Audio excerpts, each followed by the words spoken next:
Pada bagian ini, kita akan membahas tantangan dalam narasi visual. Walaupun narasi visual sangat efektif untuk menyampaikan pesan, tetap ada beberapa hal yang perlu kita waspadai agar pesan yang disampaikan tidak justru menimbulkan kesalahpahaman. Tantangan pertama adalah oversimplifikasi. Ketika kita berusaha menyederhanakan informasi yang kompleks, seringkali ada detail penting yang justru terhilangkan. Akibatnya, audiens memang cepat memahami visualnya, tetapi pemahamannya bisa kurang utuh atau bahkan menyesatkan. Tantangan kedua adalah multitafsir. Visual yang tidak cukup jelas atau menggunakan simbol yang ambigu dapat ditafsirkan berbeda oleh setiap orang. Hal ini sangat dipengaruhi oleh latar belakang, pengalaman, dan budaya audiens, sehingga berpotensi menimbulkan salah komunikasi. Selanjutnya adalah desain yang buruk, pemilihan warna yang tidak tepat, tipografi yang sulit dibaca, atau tata letak yang berantakan dapat mengalihkan perhatian audiens dari pesan utama. Bukannya membantu, desain yang buruk justru menghambat pemahaman. Tantangan berikutnya adalah kurangnya inklusivitas. Tidak semua visual ramah bagi semua orang. Misalnya, individu dengan disabilitas visual atau audiens dari latar budaya berbeda bisa mengalami kesulitan dalam memahami simbol atau elemen visual tertentu. Dan yang terakhir adalah ketergantungan pada teknologi. Pembuatan narasi visual seringkali membutuhkan alat dan platform digital yang canggih. Hal ini bisa menjadi kendala bagi mereka yang tidak memiliki akses teknologi atau keterampilan yang memadai.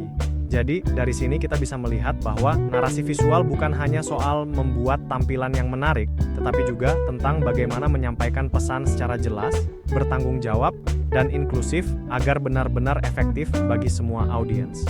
Pada bagian ini kita akan membahas cara menganalisis narasi visual yang sukses.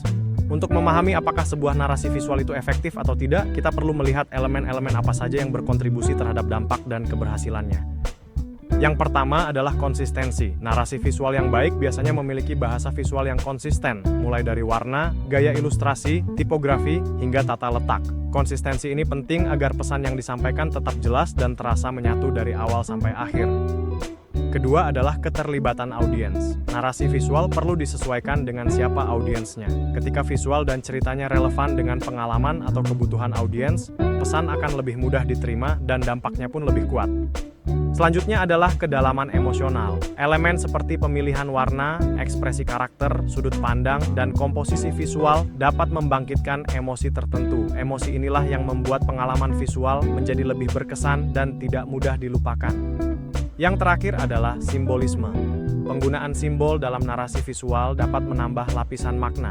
Simbol mendorong audiens untuk berpikir lebih dalam dan menafsirkan pesan sesuai dengan sudut pandang masing-masing. Jadi, menganalisis narasi visual yang sukses bukan hanya melihat apakah tampilannya menarik, tetapi juga bagaimana visual tersebut konsisten, relevan bagi audiens, mampu membangun emosi, dan menyampaikan makna yang lebih dalam.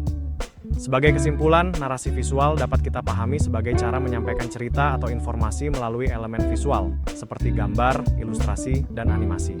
Dalam konteks komunikasi modern, narasi visual memiliki peran penting karena mampu menyederhanakan pesan yang kompleks, membangun emosi, dan meningkatkan pemahaman audiens terhadap informasi yang disampaikan. Dengan struktur cerita yang jelas, mulai dari karakter, konflik, hingga resolusi, narasi visual membuat pesan menjadi lebih menarik, mudah diikuti, dan lebih mudah diterima oleh audiens. Audiens tidak hanya melihat informasi, tetapi juga mengikuti alur cerita yang disajikan secara visual. Beberapa studi kasus dan contoh nyata, seperti Bibit, Pina, dan OCBC-NISP, menunjukkan bahwa penggunaan narasi visual yang tepat terbukti efektif dalam menarik perhatian pengguna dan meningkatkan interaksi. Visual yang kuat dan konsisten mampu membangun kepercayaan sekaligus memperkuat pesan yang ingin disampaikan. Namun, di sisi lain, penggunaan narasi visual juga perlu dilakukan dengan hati-hati. Jika tidak dirancang dengan baik, narasi visual bisa menimbulkan multitafsir atau menyederhanakan informasi secara berlebihan sehingga makna penting justru hilang.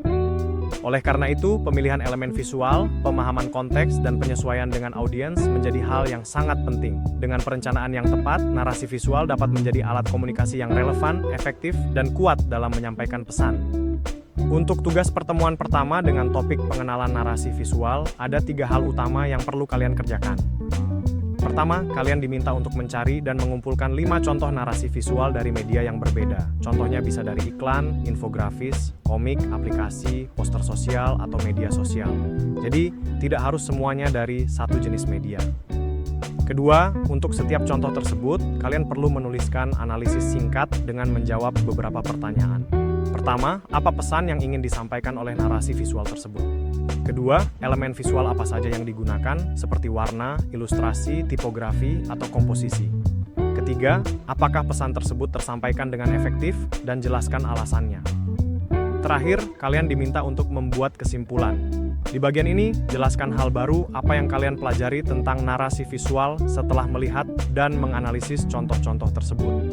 Melalui tugas ini, diharapkan kalian bisa lebih peka dalam melihat visual di sekitar kita, tidak hanya dari sisi estetikanya, tetapi juga dari pesan, emosi, dan makna yang ingin disampaikan.